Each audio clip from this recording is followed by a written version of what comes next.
This is Nightblooms, and I'm your host, Nicole Nightbloom. Please like and subscribe if you enjoy the story.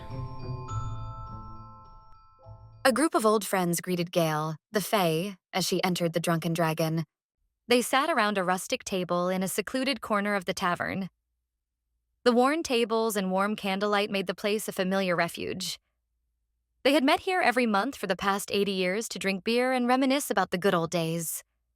Gale pulled up a chair and joined them in conversation. "Remember when I conjured that earthquake that knocked down half the trees in the evergreen forest?" said Gale in her light, airy voice. "Now I can barely summon my cat." Chase, in his melodic voice, said, I was once the fastest elf in the realm.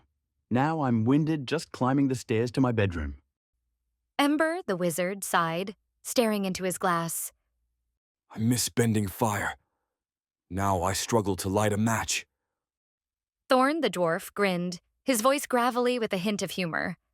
Back in the day, I could lift a boulder with one hand and charm the ladies with just a glance. Now I'm the guy struggling to lift the bar, let alone the weights. The group sat, silently lost in their memories until Thorn finally spoke. Remember when we defeated Nefarion in the evergreen forest? We were a force to be reckoned with. "We were just lucky," Gale interrupted. He was always one step ahead, just waiting for us to cast the wrong spell. Gale's eyes glimmered with excitement as she stared into her drink. "I heard Nefarion is back in town," she said, glancing around the table. He better not show his face around here. He's probably just washed up like the rest of us. "Maybe," Gale said, deciding how to continue. She had to get this right on the first try. "What if I told you Nefarion could revive our magic?" she said. Silence fell over the group. What are you saying? "I'm saying that Nefarion offered me a proposition." Gale's words hung in silence for a moment before she continued. "Nefarion has offered us, our magic back." She held her breath, excitement barely contained as she scanned their faces. They seemed bewildered yet hopeful. She motioned toward a shadowy corner of the tavern. They followed her gaze, and sitting there quietly was Nefarion himself. They scrambled to their feet, chairs clattering to the floor as they braced for conflict. Gale beckoned him over. Nefarion stood slowly and made his way across the room. He was just like they remembered, charismatic and menacing. He stood at their table and looked into each of their wary faces. Well, well, if it isn't my old companions. It's been far too long, hasn't it? His greeting was met with glaring silence, so he continued, his voice smooth and convincing. I'm offering you a contract that will restore your magic in exchange for your loyalty to me. My henchmen's magic has faded, and I've grown bored. Who better to replace them than you? "I've read the contract beginning to end. It's solid," said Gale, but the others glanced around nervously. Memories of their battles with Nefarion played in their minds, each recalling his malevolence. However, the temptation of regaining their magic was too strong to resist. They cautiously retrieved their chairs and returned to their seats to listen as Nefarion explained. It sounded simple enough.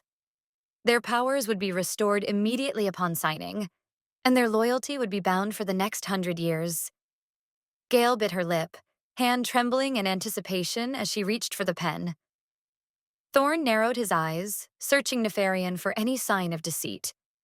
Gale's hand steadied as she scrawled her name with a flourish.